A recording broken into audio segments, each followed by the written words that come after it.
Hello, it's another small short lecture on alkyl halides. Last time पर हमने preparation किया था अल्काइल हैलाइड्स का, पर्टिकुलरली एलाइलिक हैलाइड्स बनाए गए थे.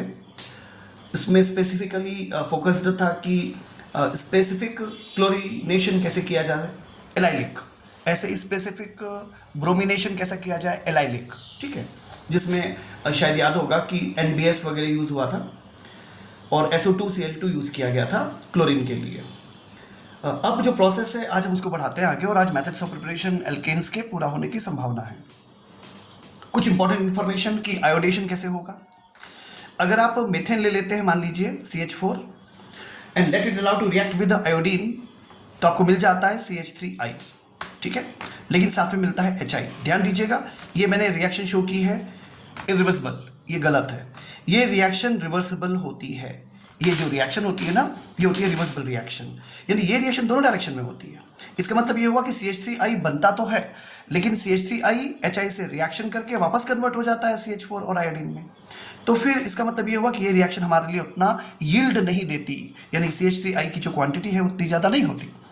तो अगर हम विचार करें थोड़ा सा कि किसी तरकीब से अगर HI को ठिकाने लगा दिया जाए, मतलब अगर HI को रिमूव कर दिया जाए, डिस्ट्रॉय कर दिया जाए, तो बात बन सकती है. तो हम यहाँ पर यूज़ करते हैं इनफैक्ट HiO3, एक ऑक्सीडाइजिंग एजेंट है.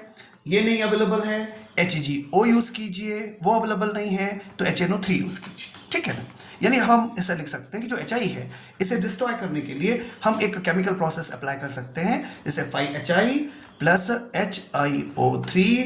दिस ब्रिंग्स 3 आयोडीन और 3 पानी के मॉलिक्यूल्स. तो इस तरह से जो HI यहाँ पे क्रिएट होता है वो ख़त्म हो जाएगा, और जो रिएक्शन का इक्विलिब्रियम है वो राइट साइड में ही शिफ्ट रहेगा, यानी CH3I बना हुआ रहेगा. दोबारा रिवर्स रिएक्शन इसकी नहीं होगी. तो ये बात दिमाग में रखना है कि आयोडेशन की प्रोसेस के लिए. ठीक है, ऐसी ही एक और इंपॉर्टेंट प्रोसेस होती है जिसे हम कहते हैं फ्लोरिनेशन. अक्सर देखा गया कि क्लोरीन के कंपाउंड, ब्रोमीन के कंपाउंड, आयोडीन के जो हैलाइड्स हैं आराम से बन रहे हैं, लेकिन फ्लोरीन के तो नहीं बन रहे.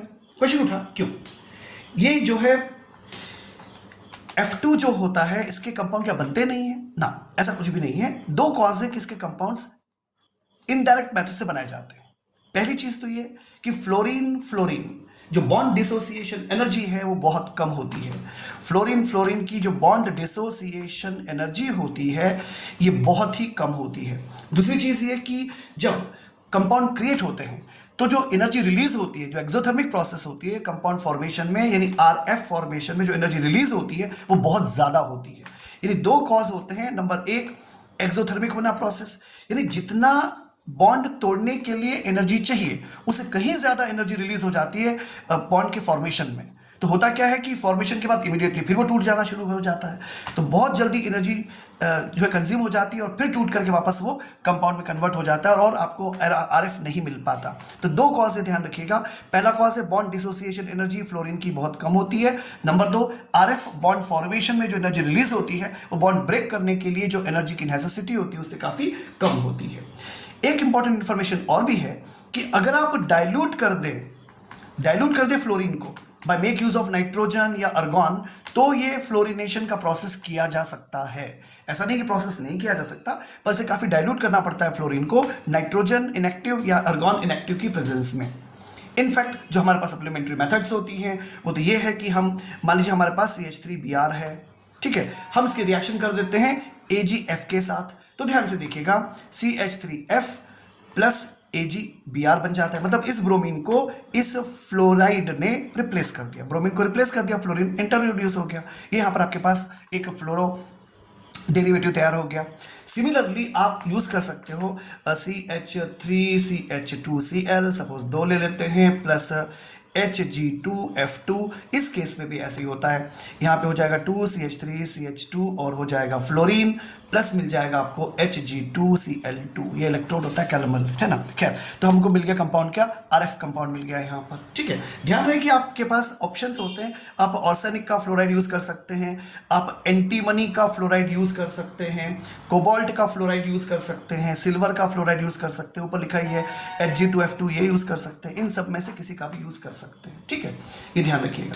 एक और इंपॉर्टेंट इन्फॉर्मेशन जो शायद थोड़ा सा आउट ऑफ ट्रैक हो सकता है, ध्यान से देखिए। सपोज मेरे पास है CH3C Cl और CH3, तो इस केस में ध्यान रखिएगा हम SbF3 को प्रेफर करेंगे, हम इस केस में SbF3 को प्रेफर करेंगे।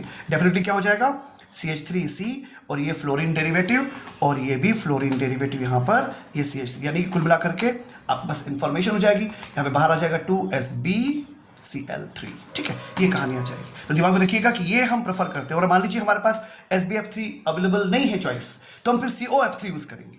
तो हम क्या यूज करेंगे, COF3। इस केस में हम सिल्वर का फ्लोराइड या फिर मर्क्यूरी का ये हम यूज नहीं करते। ध्यान रखिएगा कि अगर कभी ऐसी स्थिति बनती है, आप जानते हैं कि एक ही कार्बन पे दो क्लोरीन जुड़े हुए हैं, तो ये क्या है, जर्मिनल है, डेफिनेटली इसको बोलते हैं आप जैम। तो जो जैम डाइहाइलाइड है, इस केस में आप SbCl3 को फर्स्ट प्रेफरेंस देते हैं या फिर COF3 को। आई होप यू अंडरस्टैंड, ये सिंपल से इसमें प्रोसेस होती है। अब जो तीसरी मेथड हमें पढ़ना है, ये था सेकंड मेथड था जिस पर मुझे आपसे बात करनी थी।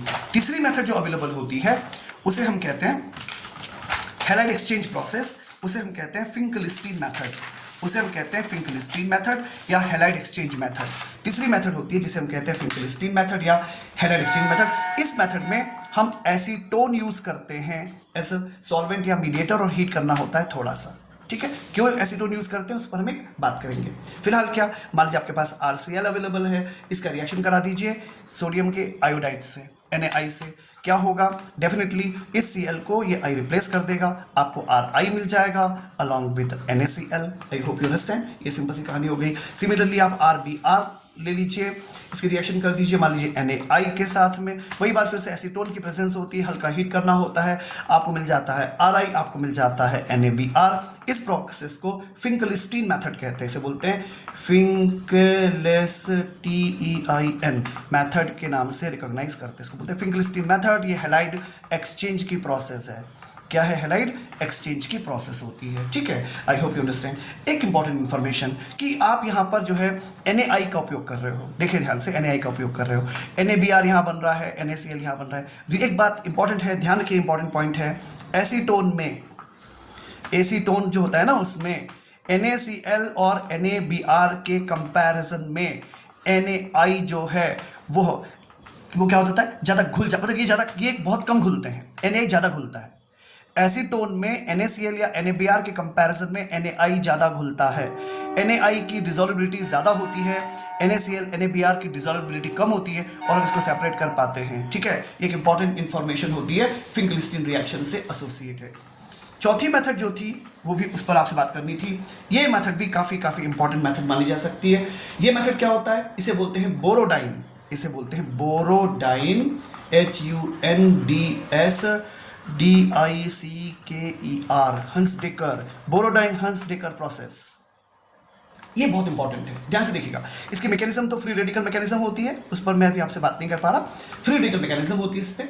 इंपॉर्टेंट बात देखिए ध्यान से, fatty acid CH3CH2C double bond OAG, what is this, this is silver salt. ये क्या चीज है, सिल्वर सॉल्ट है। ध्यान से देखिएगा, ये प्रोसेस है, मान लीजिए आपने अप्लाई की ब्रोमीन पर, क्या कंडीशन बनती है, तो ध्यान से देखिएगा प्लीज। यहाँ पे आपको मिलेगा CH3CH2Br, और ये कार्बन डाइऑक्साइड गैस ये मतलब गई, तो यहाँ से क्या हो गया, ये AgBr मिल जाएगा आपको, और यहाँ से कार्बन डाइऑक्साइड गैस बाहर हो जाएगी, इसका प्रेसिपिटेशन हो जाता है, तो हमको मिल जाता है CH3CH2Br। क्वेश्चन है, क्या ये प्रोसेस क्लोरीन के लिए नहीं है? ध्यान से सुनिएगा, ये प्रोसेस क्लोरीन के लिए भी है, लेकिन उसका यील्ड बहुत ही कम होता है, उसका यील्ड बहुत ही कम होता है, इसलिए ब्रोमीन यूज करना कंपलसरी तो नहीं कह सकते, लेकिन हाँ प्रेफरेंशियल होता है, ठीक है ना। तो हम यूज कर सकते हैं ऐसा, क्योंकि ये AgBr प्रेसिपिटेशन हो गया और कार्बन डाइऑक्साइड गैस है बाहर हो गई, तो CH3CH2Br हमें मिल जाता है। और क्लोरीन में भी ये मेथड एप्लीकेबल है, लेकिन उसका यील्ड बहुत कम होता है, इसलिए यूज नहीं होता। मजा आता है आयोडीन में। अब आयोडीन में देखिएगा ध्यान से, सपोज आप, अच्छा इस मेथड को क्या कहते हैं मैं बता चुका, बोरोडाइन हंसडेकर प्रोसेस है, it is called Borodin Hunsdiecker process, specifically bromine के लिए, may be applicable for chlorine, लेकिन हम प्रेफर करते हैं ब्रोमीन के लिए, क्योंकि क्लोरीन का यील्ड बहुत कम होता है। और आयोडीन में क्या होगा, देखिए सपोज CH3CH2COOAG है, और आपने यहाँ पे यूज कर लिया आयोडीन, ठीक है, और प्रोसेस तो वही कहानी है, आप यहाँ पे यूज करते हैं CCl4, है ना, आप लिख सकते हैं रिफ्लक्स, CCl4 रिफ्लक्स, ऐसा लिख सकते हैं। तो डेफिनेटली अच्छा इस केस में भी ऐसी कहानी है, इसमें भी आप लिख सकते हैं CCl4 एक सॉल्वेंट होता है, ऑर्गेनिक सॉल्वेंट है। रिफ्लक्स यानी कि आपको पता है पहले भी मैंने आपसे कहा कि वेपर बनेगी उसी कंडेंस और कंडेंस हो जाएगी उसी कंटेनर में। तो CCl4, अब इसमें क्या होगा, देखिए हम एक्सपेक्ट करते हैं कि यहाँ पर ये Ag I बाहर हो जाएगा, I इंटर CO2 बाहर, ऐसा नहीं होगा। यहाँ पर आपको मिलते हैं एस्टर्स, यहाँ मिलते हैं आपको CH3 CH2 COO और R, C डबल मतलब CH3 CH3 CH2 COO CH3, 3 1 2 3 4 मतलब हमको क्या मिलते हैं यहाँ पे, एस्टर्स मिलते हैं। क्या मिलते हैं हमको यहाँ पर, एस्टर्स, यानी कि आप हम ऐसा कह सकते हैं कि आपके पास एक कार्बन की संख्या बढ़ जाएगी, ध्यान रखना अच्छी तरह से, क्योंकि यहाँ पे 2 मॉलिक्यूल्स यूज होंगे, यहाँ पे यूज होंगे 2 मॉलिक्यूल और कार्बन डाइऑक्साइड गैस रिलीज होगी।